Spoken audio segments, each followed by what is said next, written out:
Hello అండి, నమస్తే. అందరు ఎలా ఉన్నారు? నేను చాలా బాగున్నాను. నేను మీ రజనీని. ఈరోజైతే పచ్చిమిరకాయల పచ్చడి అనమాట, టమాటా పచ్చడి చేస్తున్నాను. అందులోకి పచ్చిమిరపకాయలు, టమాటాలు కట్ చేసుకొని వేసుకుంటున్నాను. కట్ చేసుకొని వేసుకున్న తర్వాత ఆయిల్ వేసుకొని స్టవ్ ఆన్ చేసుకొని వేయించుకొని అందులో చింతపండు కూడా వేసుకుంటే అందులో నానిపోతుంది అనమాట వేడికి. అది కూడా టమాటాలు అయితే ఒక పావు కేజీ, పచ్చిమిరపకాయలు ఒక పావు కేజీ తీసుకున్నాను. అవి మంటలేవులేండి, అందుకని ఎక్కువ వేసాను పచ్చిమిరపకాయలు. ఈ టమాటా పచ్చడి చాలా బాగుండిద్ది, రోట్లో నూరుకుంటా అనమాట. చాలా బాగుంటుంది. అందులోకి జీలకర్ర, ఎల్లుల్లిపాయలు, ఉప్పు వేసుకోవాలి నూరుకునేటప్పుడు.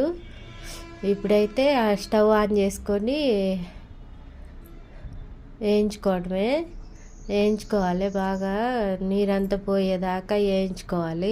ఆయిల్ వేసుకొని 3 టేబుల్ స్పూన్ల ఆయిల్ వేసుకొని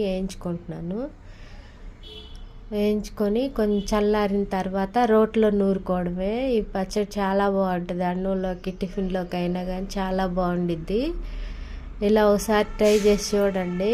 టమాటా పచ్చడి చాలా బాగుండిద్ది. ఏం లేకపోయినా కానీ ఇందులోకి ఇలా నూరుకుంటే మిక్సీలో అయినా వేసుకోవచ్చు. వేగిన తర్వాత చల్లారనిచ్చి మిక్సీలో అయినా వేసుకోవచ్చు.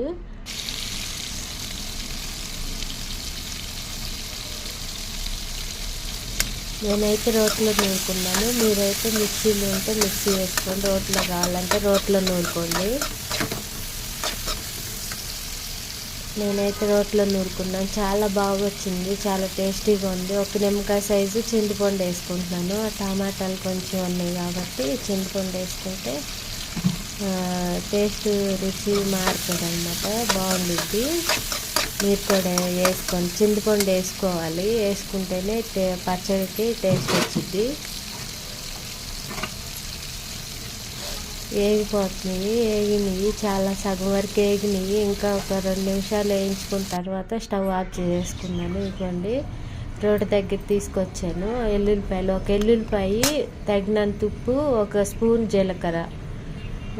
ఫస్ట్ పచ్చిమిరపకాయలు, టమాటాలు రోట్లో వేసుకొని మెదిగిన తర్వాత ఉప్పు వేసుకొని నూరుకొని లాస్ట్లో ఎల్లుల్లిపాయలను జీలకర్ర వేసుకొని నూరుకోవాలి. ఇదేనండి లాస్ట్కి నూరుకున్నాను. బాయ్ అండి.